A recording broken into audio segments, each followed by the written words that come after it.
जो लोग इस लाइव को देख रहे हैं, और ये मैं बहुत दिन बाद आपसे अपील कर रहा हूं कि आप इसको शेयर कर दें, जिससे कि हमारे साथी जुड़ सके। एक समस्या है थोड़ी सी, उस पर आपसे बात करनी है। भारतीय राजनीति कितनी कठोर इसका चेहरा है, उस पर आपसे थोड़ी सी बात करनी है। तो पहली बात तो मैं भी सभी संतों, गुरु और महान पुरुषों को नमन करता हूं, याद करता हूं।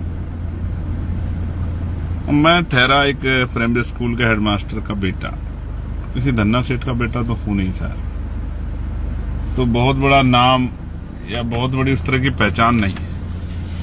जो कुछ बनाई है वो महापुरुषों के आशीर्वाद से, संतों गुरुओं के आशीर्वाद से, भीम आर्मी के साथियों की मेहनत से बनाई है, और आजाद समाज पार्टी के साथियों का भी एक बहुत बड़ा योगदान है, जिसकी वजह से पहचान बनी।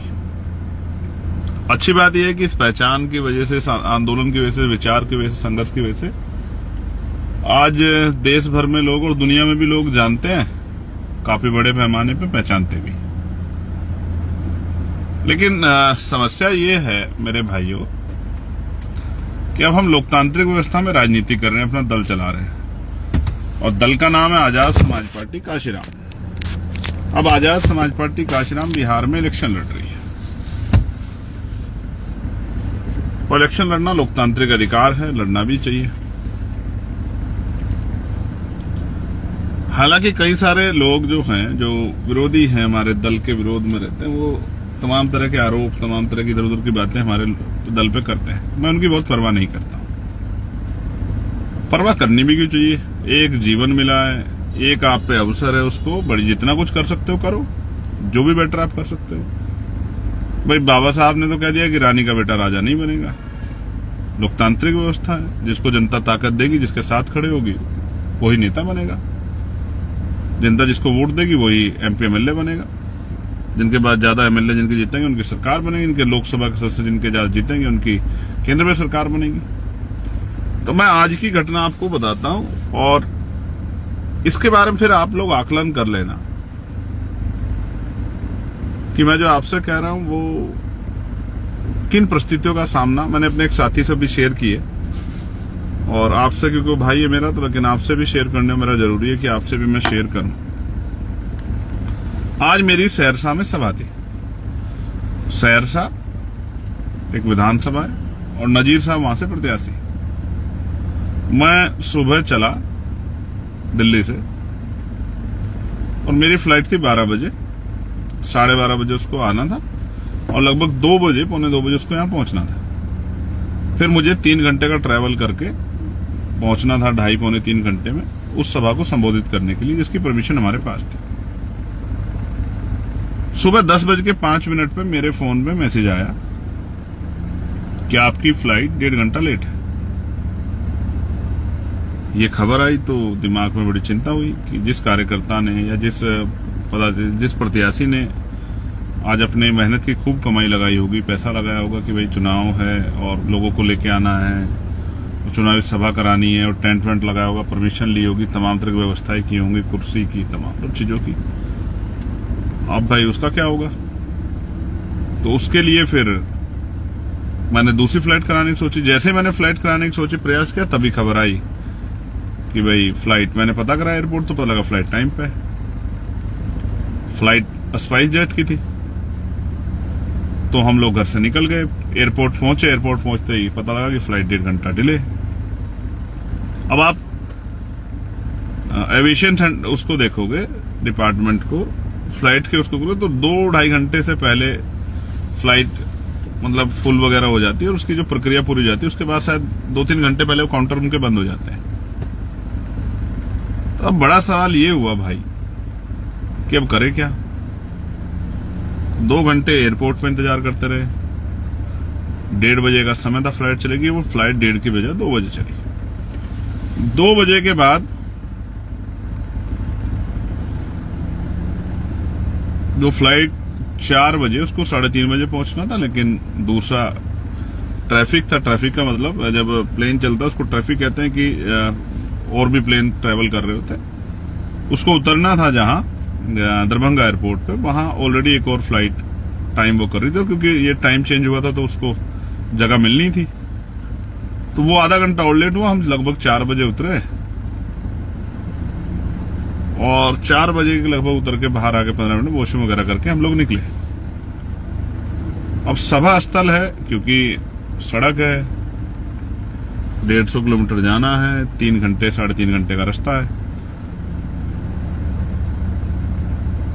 वैसे तो हम पे विरोधियों का कहना है कि बहुत सरकार की बड़ी कृपा है, लेकिन एक सिंगल पुलिस का कांस्टेबल भी हमें सरकार ने दिया नहीं। इलेक्शन कमिश्नर ने दिया एप्लीकेशन करने के बाद। ठीक है यार, नहीं देते उनकी मर्जी है भाई। अब अपना जीवन तो एक बार जानते हो, एक दिन जानी है, तो उसकी काहे ज्यादा परवाह करनी। तो हम लोग उसकी चिंता नहीं कर रहे, लेकिन मैं आपको बता रहा हूं क्योंकि कृपा मेरे ऊपर ज्यादा, मेरे विरोधी इस बात को कहते हैं। अब क्या है कि हम लोग निकले तो जाम और तमाम तरह की चीजें, और टोल टैक्स में भी इस तरह की समस्या आती है। लेकिन बेसिक समझाने का कारण ये है कि सोचो हम लोग निकले हैं और परमिशन का एक टाइमिंग है, इस समय से इस समय तक परमिशन होगी, और फिर लोग दूर से आते हैं जाते भी है, सर्दी का समय और बारिश का मौसम है। जब आप पे उस तरह की व्यवस्था नहीं होती तो 3 घंटे का समय 4 घंटे का हो जाता है।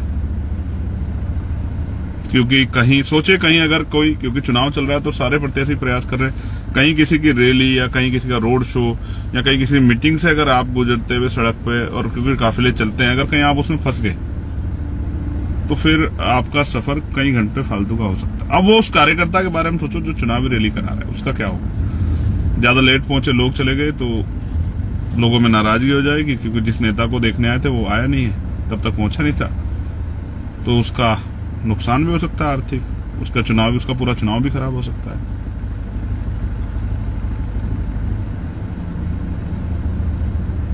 अब हम जब निकले तो 2-2.5 घंटे का सफर करके फिर पता लगा कि पुलिस ने और इलेक्शन कमीशन के जो लोग हैं उन्होंने कहा कि अब आप सभा नहीं कर सकते हो, परमिशन का समय ज्यादा हो गया। तो फोन पे ही समझाना पड़ा लोगों को, और फिर अब वहां से वापस हम लोग मुजफ्फरपुर के लिए जाने से पहले रुक गए, मतलब जहां हमें दूसरी जगह जाना है। लेकिन अब सवाल ये है, जो लोग कहते हैं मेरे ऊपर बहुत सारी कृपा है, मेरे ऊपर कृपा तो है, लेकिन वो कमजोर हक वंचित समाज की, मेरे समाज की, दलित पिछड़े मुस्लिम समाज की, मेरी माओ बहनों की, मेरे बड़े बुजुर्गों के, अभिभावकों की, और हमारे महापुरुषों की तो है। इस बात को तो मैं मानता हूं, वरना तो जिंदा कैसे रहता।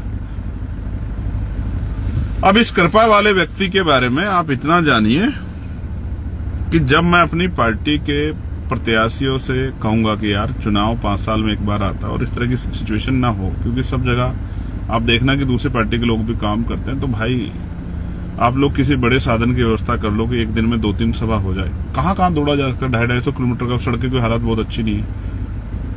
तो जो लोग विरोधी आरोप लगाते हैं वो कहेंगे देखिए चंद्रशेखर हेलीकॉप्टर से घूम रहे हैं। अब जो लोग चुनाव लड़ रहे हैं, लाखों रुपए खर्च कर रहे हैं, तो वो 3-4 लोग मिलकर हेलीकॉप्टर कर सकते हैं। ऐसा हमारा प्रयास भी रहेगा। लेकिन सवाल ये है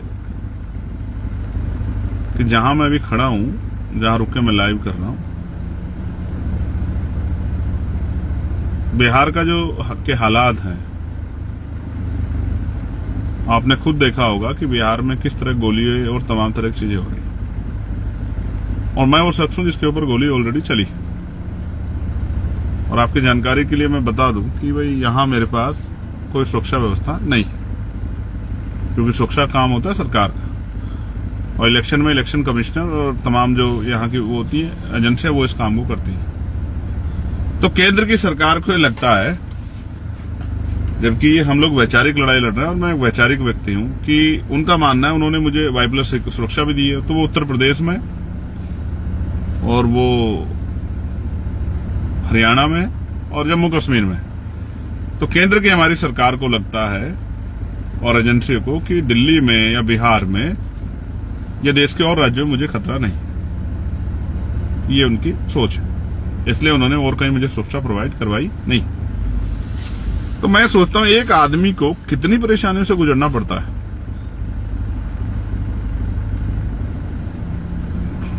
तमाम तरह की परेशानियों से, मानसिक, फिजिकली भी और परेशानियां हो जाती है, और उनके बाद एक कार्यकर्ता के ऊपर क्या गुजरती है जब उसकी रैली नहीं हो पाती। आप सोचिए जो लोग आए हैं और इंतजार 3-4 घंटे 5 घंटे को इंतजार करे और जब वो वापस लौटता है तो उसके मन में कैसी बीतती, क्या वो सकारात्मक ऊर्जा लेके घर जाता है, नकारात्मक ऊर्जा लेके? ये बात मैं आपसे इसलिए कह रहा हूं कि यार राजनीति बिना साधन के बहुत मुश्किल काम है, और जिन वर्गों की मैं राजनीति करता हूं वो आर्थिक रूप से बड़े कमजोर हैं। मेरे ऊपर आरोप लगाना आसान है, लेकिन मेरे जितना काम करना वो बहुत कठिन है। मेरी तरह जान को दांव पे लगाना वो बहुत कठिन है। जिस तरह के हालात हैं, जहां ये नहीं पता कि कहां से गोली आएगी और कौन वैचारिक विरोध में सरफिरा आपके साथ किस तरह का व्यवहार कर देगा, वहां मैं सिंगल गाड़ी से जाके प्रचार के लिए निकलता हूं अपने 4-5 साथियों के साथ, क्योंकि ऐसा नहीं कि मुझे चाहने वाले कम है, लेकिन समस्या ये है कि अगर उन चाहने वालों को पता लग जाए कि मैं उस रास्ते से गुजर रहा हूं तो मुझे जहां मुझे पहुंचना है 2 घंटे लगेंगे, वो मुझे 4 घंटे में जान देंगे। मैं उनके प्यार को जानता हूं, और ये बिहार में भी मिलता है, ये मध्य प्रदेश में मिलता है, ये उत्तराखंड में भी, राजस्थान, हरियाणा, पंजाब, यूपी, सब जगह मिलता है। ये छत्तीसगढ़, उड़ीसा में मिलता है, ये झारखंड में मिलता है। इस गलतफहमी में मत रहना कोई कि प्यार करने वाले लोग कम है, लेकिन साधन उनके पास कम है, इस बात को मैं जानता हूं। उन पे अपनी गाड़ियां नहीं है 4 पहियों की, लेकिन दिल उनके बहुत बड़े हैं। अगर मैं एक आवाज लगा दूंगा चिंगाड़ के, सड़कें भर जाएंगी। मैं बिहार में भी जो प्रेम मुझे मिला है, मैं उस बात को जानता हूं। लेकिन यार बिहार के मेरे साथियों, जहां नहीं पहुंच पाऊं वहां नाराज मत होना, और जहां पहुंच पाऊं वहां थोड़ी सी मदद करा देना कि वहां से दूसरे के यहां पहुंच जाऊं। आपका हूं, जैसा भी हूं आपका हूं, आपका अपना हूं, आपके बीच का हूं। बड़ी मुश्किल से संघर्ष करके यहां तक पहुंचा हूं, और मैं अपने आप को बहुत धन्यवाद वो करता हूं कि कितने आशीर्वाद है महापुरुषों का मेरे ऊपर। वरना बहुत धूल फांकनी पड़ती है पहचान बनाने के लिए। इस देश की 142 करोड़ की आबादी में अपनी पहचान बनाना, चाहे वो विरोध में और समर्थन में हो, जब आप लोगों के किसी के दिल में रहे दिमाग में, आसान काम नहीं है। थोड़ी सी तकलीफ थी बिना रिसोर्स के काम करने में, क्योंकि अगर रिसोर्स होते तो मैं 4-5 प्रत्याशियों के यहां जा सकता था। इतने घंटे मैंने सफर में 3 घंटे एक साइड से, 3 घंटे दूसरे, इतने में मैं 3 सभा कर सकता था। लेकिन करेंगे गाड़ियों से ही। कोई मजबूत प्रत्याशी होगा, उससे कहेंगे कि भाई हेलीकॉप्टर की व्यवस्था भी कर ले, नहीं होगी तो भी गाड़ियों से करेंगे। लेकिन याद रखना, इस बार मुकाबला चंद्रशेखर आजाद से है। किसी गलतफहमी मत रहना, धीरे धीरे कारवा आगे बढ़ेगा, और वो दिन आएगा जिस दिन बाबा साहब अम्बेडकर, माननीय काशीराम साहब और तमाम बहुजन महापुरुषों का सपना पूरा होगा कि देश भर में हमारा राजकाज बनेगा।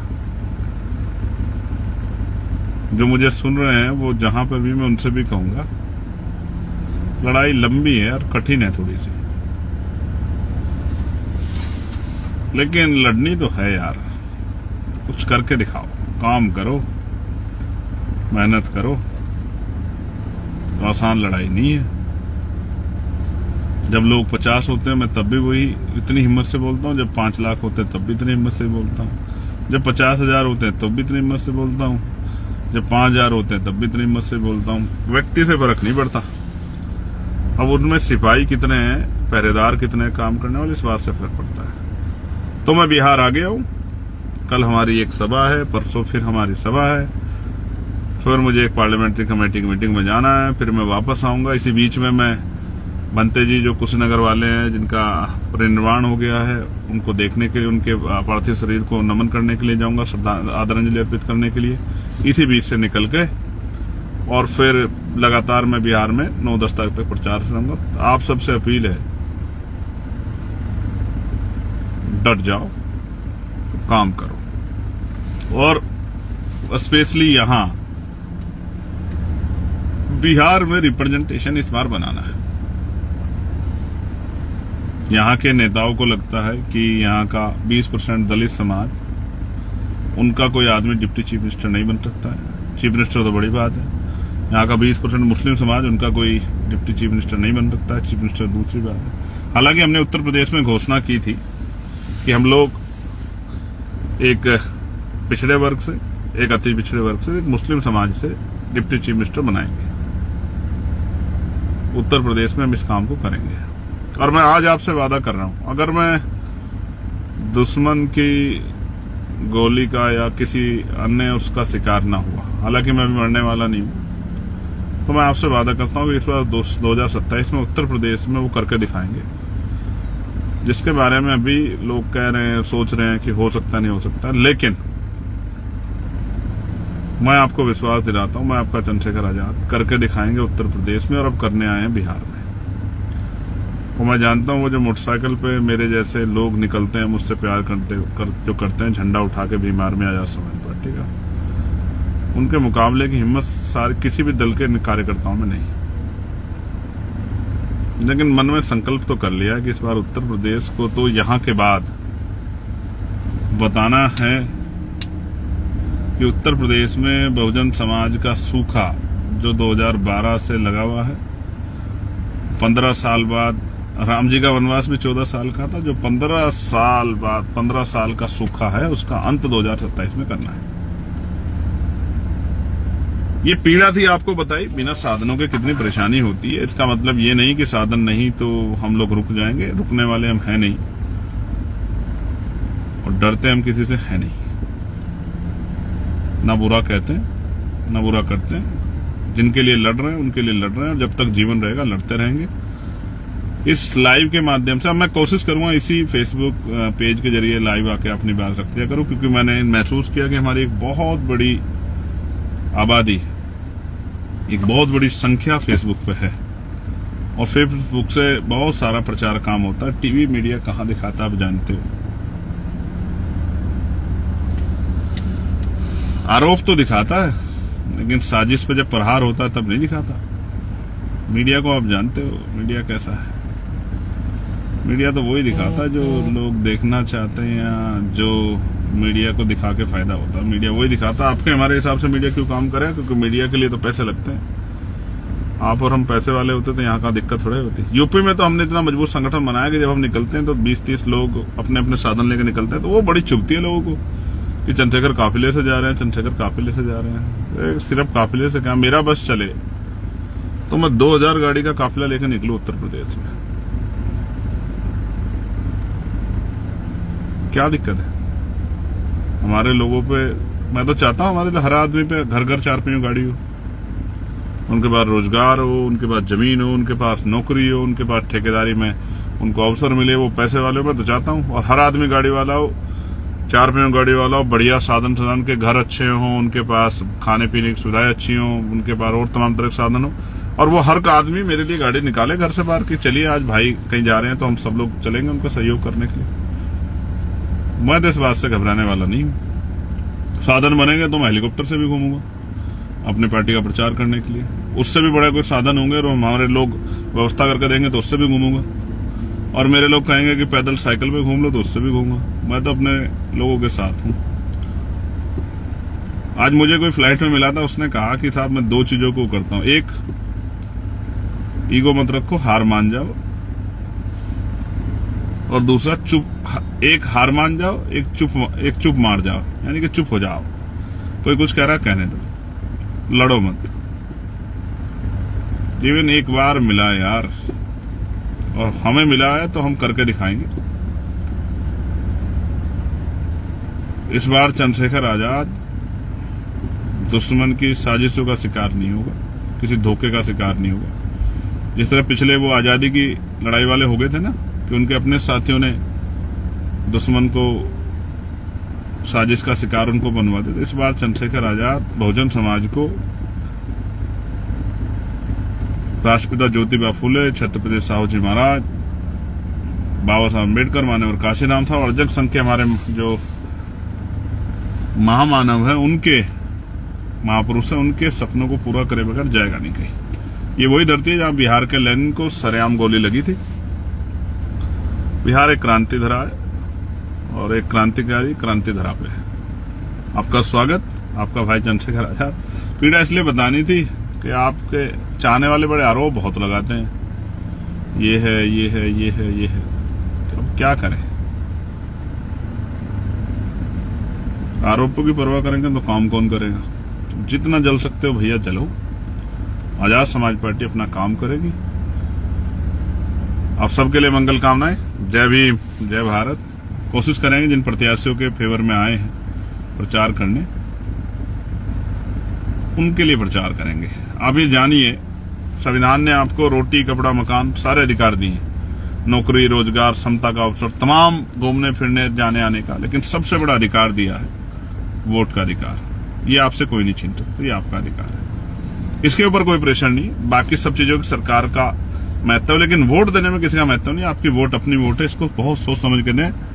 और जहां आजाद समाज पार्टी का प्रत्याशी है उसको तो ये समझ के वोट दें कि वोट हम मनुवाद की छाती पर कील ठोकने के लिए और आजाद समाज पार्टी यानी कि महापुरुषों की विचारधारा के दल को शक्ति देने के लिए कर रहे हैं। हमारी वोट हमारा संरक्षण करेगी, क्योंकि जब चुनाव के बाद 5 साल आपको जरूरत पड़ेगी, आपकी तरफ कोई नहीं देखेगा, तब आप देखोगे कि चंद्रशेखर भाई कहां से आएगा। तो इस बार चंद्रशेखर आजाद को कम से कम इतना प्रतित्व दो कि वो यहां उसकी आपकी समस्याओं पे उसकी पार्टी चुना हुआ नेता यहां छन्नाटेदार अपनी बात रख सके और सदन में बैठे, कुर्सी बैठे लोगों को बता सके कि आजाद समाज पार्टी की बात रखने वाला, गरीबों, कमजोरों की बात रखने वाला यहां आ गया। बहुत बहुत धन्यवाद, आभार।